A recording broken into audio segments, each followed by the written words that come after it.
Euthanasia, even for adults, is against the law in most of the world. Only Luxembourg, the Netherlands, and Belgium allow the practice, and no country has legalized euthanasia for children of any age. Jean-Jacques de Gucht is the member of Belgium's parliament who first proposed this bill, and he joins me now from Brussels. Mr. de Gucht, thank you very much for joining me. Do you believe that this is actually going to become law? Well, after the vote that we had earlier this day, I think there's a big chance that before the next elections we'll have the vote on euthanasia for minors, yes. Does it not sound just so terrible when you even say it? I mean, you look at the pictures in that heartbreaking report and you ask yourself, really? Children are going to make that decision for themselves with no age limit? Is that even possible? Well, first of all, we're talking about children who are completely able to make that choice. But how do you decide? There's a second doctor, and there's also a psychiatric analysis. There is a psychiatric analysis inscribed in the proposition. So if you look at the case of Ella Louise, who is a terrible case, this does not imply by this law.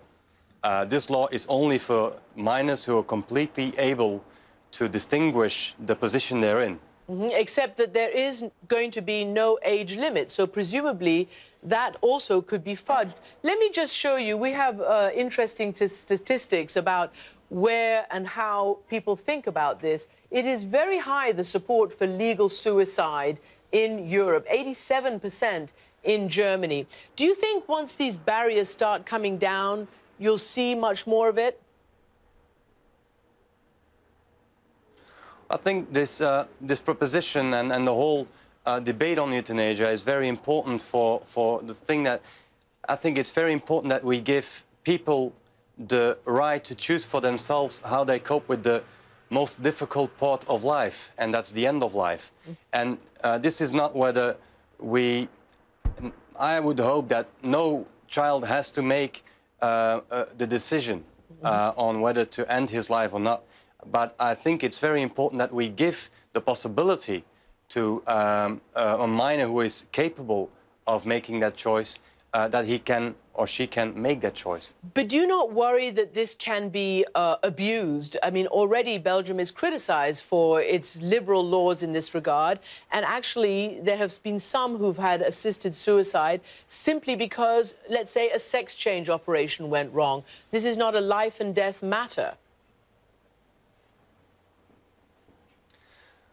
No, that's the case, and that's very difficult to discuss that case without knowing the whole discussion. But I think if you look at it, it's very important to have a law, because you say that it makes it possible for abuse. I think that a law just makes it possible to help the abuses that maybe there are today, to help that.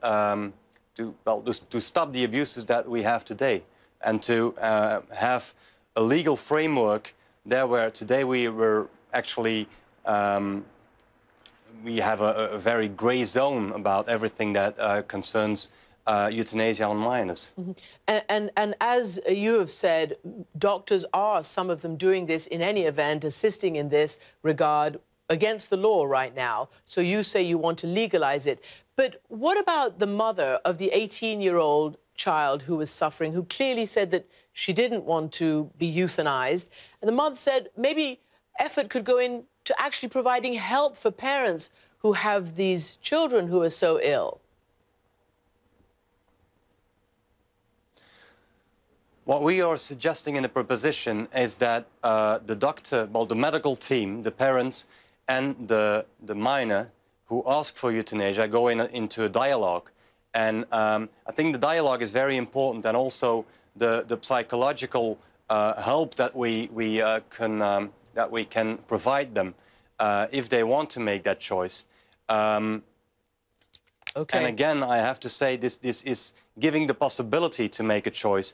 It is not about giving euthanasia to everybody who asks it. It's giving the possibility for euthanasia to people who are suffering, whether they are minor, incapable or adult. Mr. Jaguth, thank you.